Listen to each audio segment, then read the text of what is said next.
სამხატვრო ხელმძღვანელის თაობაზე დავან ბათუმის დრამატული თეატრიდან საქალაქო სასამართლოში გადაინაცვლა, სადაც დღეს რეჟისორ გიორგი თავაძის სარჩელის განხილვა დაიწყო. რეჟისორი თვლის, რომ თემურ კეჟერაძეს თანამდებობის შესაბამისი კომპეტენცია არ გააჩნია და სარეკომენდაციო საბჭომ უსამართლო გადაწყვეტილება მიიღო, ხოლო აჭარის კულტურის მინისტრმა იგი მოკვლევის გარეშე დაამტკიცა. გავასაჩივრეთ ბატონო გიორგი თავაძის წარმომადგენელი აქტი თემურ კეჟერაძეს დანიშვნის თაობაზე.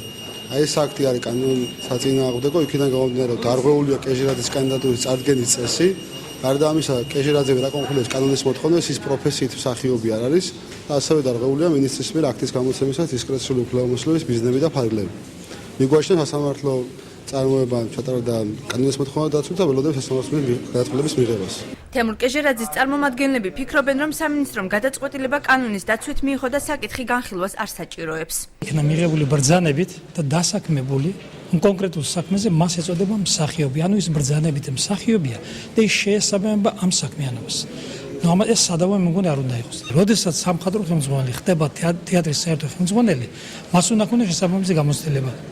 ადმინისტრაციული, სამეურნეო, საფინანსო და სხვა საკითხებშიც.